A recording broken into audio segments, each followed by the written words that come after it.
Okay, now we're going to start with Chapter 9 of Terror at Bottle Creek by Watke. Dad was still in the bed when I poured a bowl of cereal Sunday morning.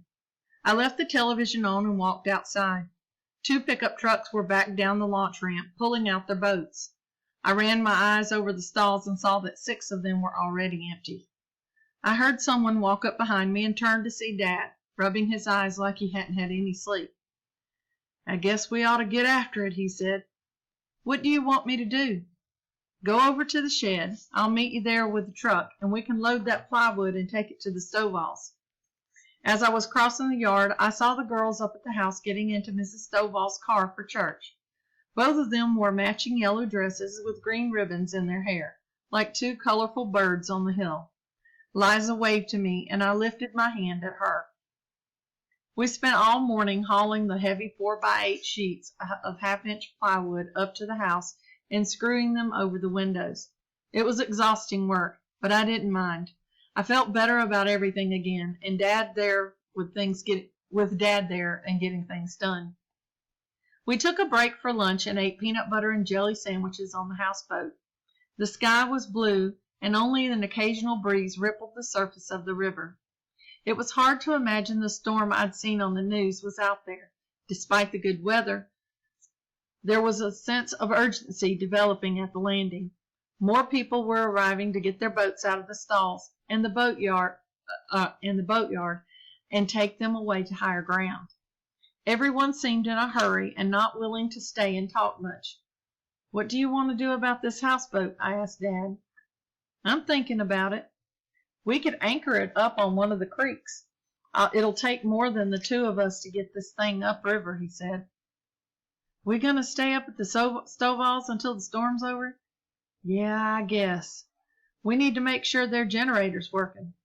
"Yeah," he said, "and we still got to get our stuff off this thing and haul it up to their garage." "What about the boats people haven't gotten?" Dad looked out at the stalls, then he ran his eyes over the yard. "Still got 2 in the slips. Looks like Gant and Blake. They'll be here. Any of those boats left in the yard, they'll have to take their chances. They don't get a tree on them. They'll have to take their chances they don't get a tree on them. I don't think the water's going to get up there." Dad stuffed the last bite of a sandwich into his mouth and stood up. "Let's get on the roof and put some more nails in that sheet tin on the south side. It's going to get hit the worst." I crossed the yard again and got the nails and 2 hammers out of the shed. Dad was already putting the ladder against the roof of the stalls when I returned.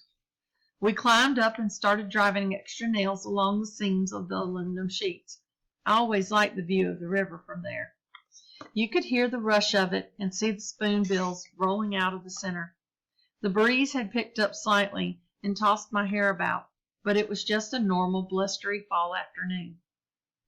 At one point, I looked up to see the Carter Suburban coming down the hill. Mr. Carter pulled into the yard and backed up to their flats boat. It was the newest and most expensive boat at the landing, a 22-foot Scout with a 225 Yamaha four-stroke. Even though the boat had a custom canvas cover to protect it from the weather, it bothered me to watch it sitting out in the sun and rain. "Figured he'd forget about it," Dad said. "I can't remember the last time I saw him use it." I watched Jason Carter get out of the passenger side and direct his father to match the trailer ball to the receiver. Like Liza, he was in my same 8th grade class at school. In addition to having a father with a lot of money, he was a captain of the basketball team and good at just about anything else he was involved in.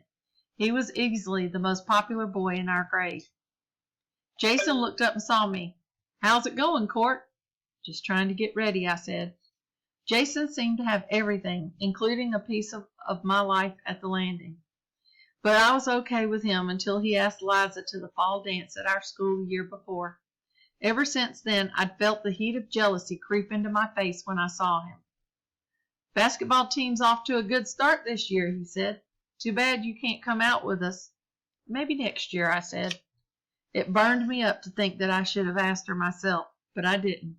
I was scared it would make things weird between us. So I stayed home and watched Mr. Carter's Suburban pull up before her house.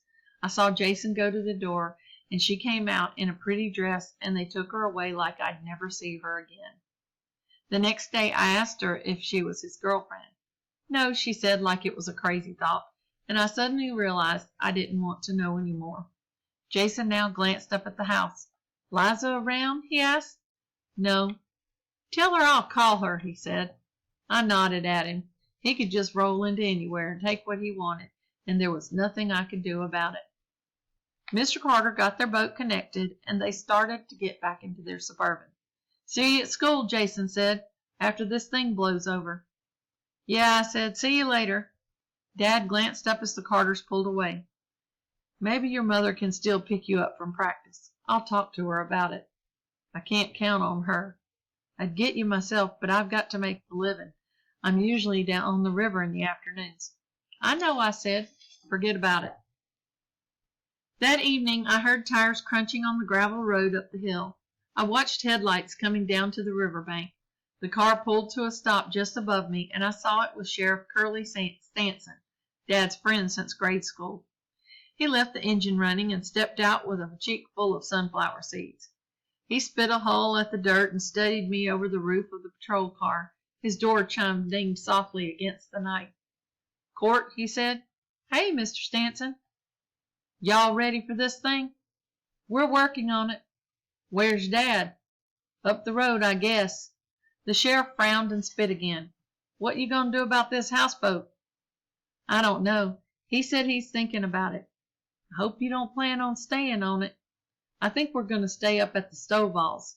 The sheriff nodded considerately. "Does Tom know the governor issued a mandatory evacuation order?" Blech, let's try that sentence again. "Does Tom know the governor issued a mandatory evacuation order?" "I told him, but we don't have to leave, right?" "No, but if you get in any trouble, they won't send help. You're on your own." "I think he knows." "Okay, well, it's my job to make sure everybody's aware of the situation." I nodded. "Yeah, well, school's canceled. I guess you figured that." "Yes, sir." The sheriff spit again.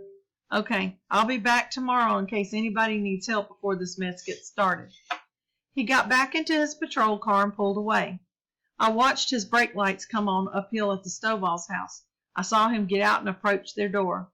I looked down at Catfish. "I guess we might as well get some sleep," I said to him. I got Catfish settled into an old army blanket on the floor.